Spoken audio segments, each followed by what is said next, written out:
Hello, this is Flights in Asia, and in this video, we'll be going to the Philippines, where the country's biggest airline, Cebu Pacific, is facing scrutiny over complaints made by passengers that has made its rounds on social media.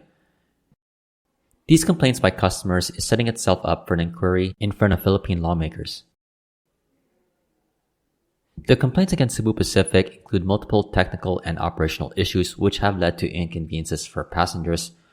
These include glitches in flight booking online and the overbooking and offloading of passengers on flights. Among the first issues raised has been the technical issues related to the online booking, which gained attention after the experiences of travelers and customers following a recent SuperPass promotion.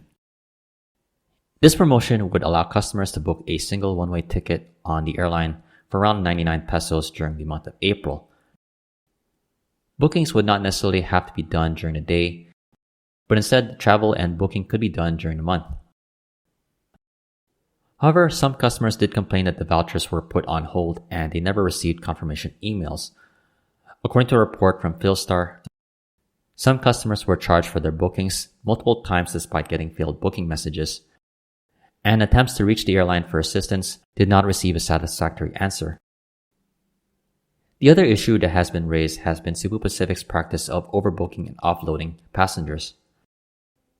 Now, for reference and before going forward, overbooking is a practice done among airlines, where airlines usually sell 10% more seats allowed and must compensate passengers should they be offloaded or volunteer to give up their seat.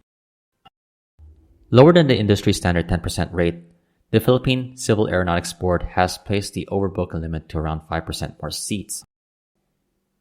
In the case of Cebu Pacific, the questions have been raised over the airline's practices regarding this matter, as offloading of passengers has been done without explanations. Recently, Cebu Pacific passengers who have been offloaded have complained of having no rebooking options or compensation. Some complaining further that after being rebooked, their next flight also got cancelled, and this is not even with the SuperPass or other promotions done by the airline. Travelers' experiences can also be found on numerous news reports in the Philippine media. One of the first stories to mention is from Antonio Contreras, a columnist for the Manila Times. During his recent travels that included a return flight from Iloilo City in the central Philippines back to the capital city of Manila, his original return flight scheduled for June 10 was rescheduled to June 12 due to additional requirements needed by the flight. Another story that caught attention on social media was from a Davao-based passenger who stated that after having originally been booked for a flight from June 8, she was among the passengers chosen to be bumped off based on a computer-generated draw of lots. She would go on to face several flight delays and cancellations, with reasons ranging from the unavailability of aircraft, a lightning warning in Manila, and the lacking of operational requirements from the airline. A third story involves another passenger from Davao, this time bound for an international flight to Seoul. Her original flight was rescheduled but later moved to June 18.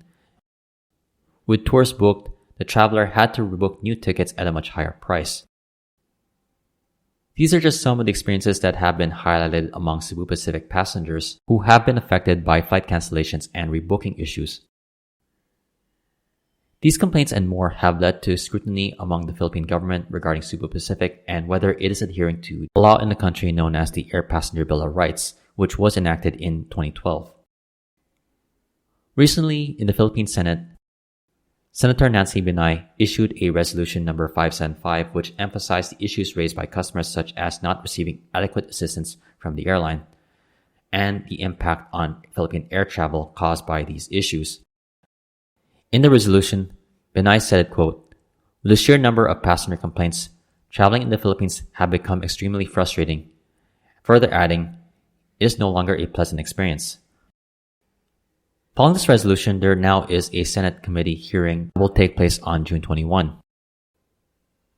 In response to the recent scrutiny brought upon the airline due to these issues, Cebu Pacific has issued a statement saying that its flight operations have been impacted by lightning warnings at Manila. In a statement on Philstar Life, the airline was quoted saying, quote, "If lightning red alert is imposed at the airport, all flight and ground operations are suspended until the alert is lowered to a lightning yellow alert, indicating the resumption of flight operations. The airline further stated the suspension may lead to consequential delays and sometimes cancellations. With many Filipino travelers facing issues of flight cancellations and delays with Cebu Pacific in recent years, I'm not sure if this response will appease customers. I do think this is symptomatic of a much larger problem with the air traffic congestion in Manila and the inability for Manila Airport to handle the large numbers of passenger traffic these days. Another issue that I would like to raise is whether the airline is able to train their staff adequately to handle their customer complaints. Now, I don't think the staff is 100% to blame, and I'm pretty sure there are good employees of Cebu Pacific, though there are some questions that have to be raised, whether they are adequately ready to handle crisis situations such as flight delays and cancellations. Obviously, the airline has a bias towards marketing, and they have marketed themselves well to become the biggest airline in the Philippines. Though I think a big issue that needs to be resolved is the handling of passengers when things go wrong. What are your thoughts on the scrutiny of the passenger complaints brought upon to Cebu Pacific? And do you think the issues could be resolved? I definitely would love to hear your take in the comment section. Though in the meantime, this has been Flights in Asia. For more of the latest updates, you can check out the website at www.flightsinasia.com. In the meantime, thank you again for watching and have a great day.